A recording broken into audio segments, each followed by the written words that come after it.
다른 암은 몰라도 위를 수술했거나 췌장 휘불 수술을 받으신 분은 꼭 아주 고단위의 고단백식 그리고 저탄수화물의 식사를 꼭 하셔야 된다. 그렇게 얘기를 강조를 하고 싶습니다. 췌장 수술을 하게 되면 대개 이제 췌장 효소를 처방을 받게 됩니다. 그래서 그거는 꼭 식사를 할 때 식사와 직전 혹은 식사와 같이 또 간식을 먹을 때도 정량을 꼭 좀 챙겨 드셔야 되고요. 그 다음에 두 번째는 이제 처음에 적어도 한 2달 정도는 고형식은 가급적 피하시는 게 좋습니다. 그래서 이제 보통 이제 병원에서 죽 드셔라 이렇게 이제 얘기를 듣고 옵니다. 그러니까 우리가 보통 죽이라고 얘기를 하니까 흰죽만 먹습니다. 왜요? 어떤 분들은 정말 한 달쯤 흰죽만 먹으니까 기운이 없어서 쩔쩔맵니다. 그런데 거기서 얘기하는 죽이라는 것은 유동식을 얘기합니다. 음식이 너무 이제 고형이 돼 있지, 그죠? 고형식은 소화 기능이 떨어지니까 죽을 드셔라. 그런데 소위 이제 영양죽을 드셔야 됩니다. 그래서 그런데 여기서 하나 주의할 것이 아주 수분이 많은 정말 그냥 주르륵 흘러내리는 영양식을 드시면 덤핑에 들어갑니다. 덤핑 증세가 생깁니다. 너무 갑자기 흘러가니까. 그 다음에 이제 그러기 때문에 죽이 돼 거의 반죽 정도로 수분이 상당히 좀 적은 그런 종류의 유동식을 먹어야 음식 내려가는 속도가 조절이 됩니다. 그리고 이 고형 음식은 대개 한 2개월 이후에 먹는다. 이렇게 이제 생각을 하시고요.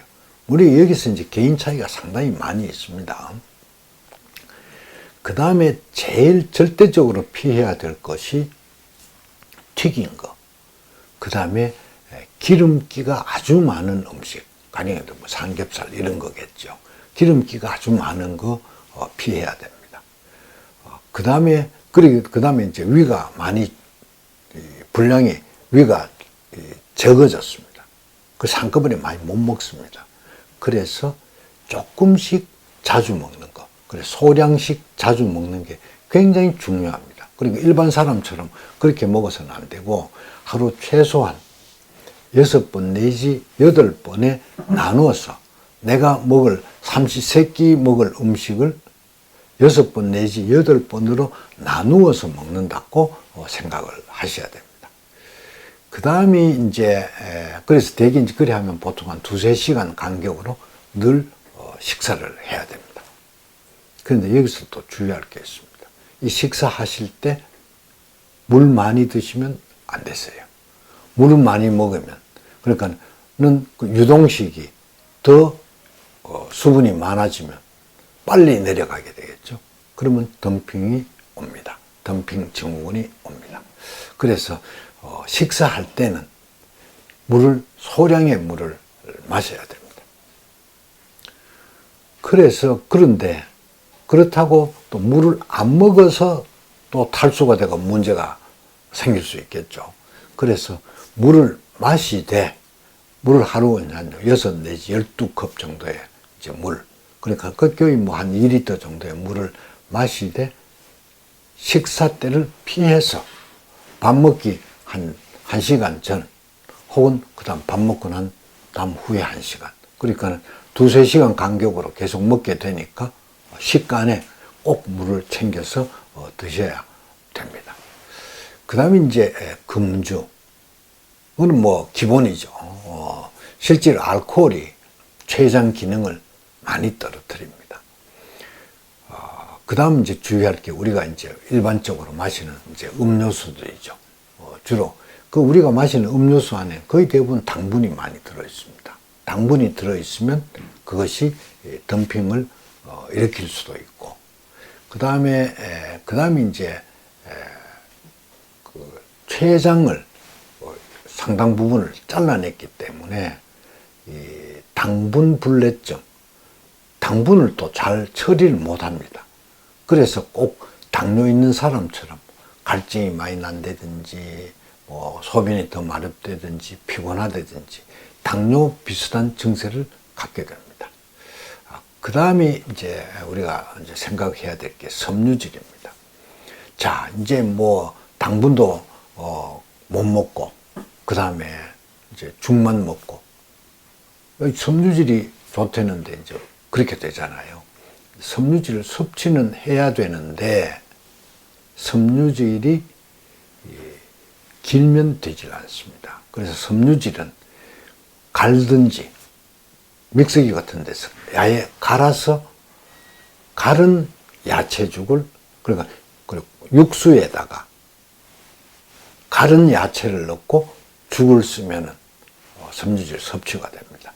특히 콩나물이나 뭐 이런 섬유질이 질기고 긴 섬유질이 들어가면 그게 위에서 엉키어서 덩어리를 만들면 난리가 납니다. 그래 되면 흔히 장폐쇄가 오기도 합니다.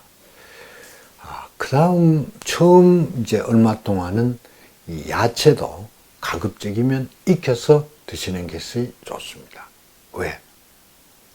그 덤핑 휘불 수술에 대한 얘기를 드린 거기에서 말씀을 드렸죠. 소장 속에 있는 그런 세균이 담도로 쉽게 넘어간다고 얘기를 드렸습니다. 그래서 익히지 않은 음식을 먹으면 소장에 세균이 있게 되고 그 세균이 담도를 타고 올라가서 담도염, 간 농약을 만들 수 있다. 그러면 이제 회, 날 생선은 안 먹는 게 좋겠습니다. 그죠? 그래서 상당 기간 회나 그런 익히지 않은 해산물은 절대적으로 피하는 게 좋겠습니다. 그 다음에 이제 영양관리입니다. 음식이 그렇다 보니까 상당 부분 췌장암 환자분이 그런 얘기들을 많이 합니다. 아니 이제 암 수술을 했기 때문에 암인 진단을 받아서 고기는 먹으면 안 된다고 그래서 고기를 안 먹고 고기 빼고 그 육류를 빼고 죽을 먹으니 기운이 있을 수 없죠. 근데 실제로 이제 상처 회복이나 이런 쪽에서는 단백질이 굉장히 중요하지 않습니까? 그래서 육류는 회복 기간 동안에 다른 암은 몰라도 위를 수술했거나 췌장 휘불 수술을 받으신 분은 꼭 아주 고단위의 고단백식 그리고 저탄수화물의 식사를 꼭 하셔야 된다. 그렇게 얘기를 강조를 하고 싶습니다. 그 다음에 이제 개인 차이가 상당히 심합니다. 어떤 분들은 뭐 아주 쉽게 크게 어려움 없이 잘 견디는가 하면 어떤 분들은 뭐 6개월 내내 맨날 체하고 뭐 배 아팠다고 그러고 아주 쩔쩔매는 분들도 있습니다. 그래서 그 개인 차이가 심하기 때문에 자기 이런 문제가 생길 수가 있다 라는 걸 알고 내가 이걸 어떻게 해결해 나갈까 하는 그런 지혜를 발휘하는 것이 굉장히 중요하고요. 그래서 마지막으로 그런 분들은 꼭 음식 일기를 쓰십시오. 내가 뭘 먹었다? 그랬는데 내 속이 편했다. 내가 뭘 먹고 체해서 배가 아프고 해서 구토를 했다. 뭐 이런 식으로 음식에 쭉 일기를 적으면 쉽게 적응을 할 수가 있습니다.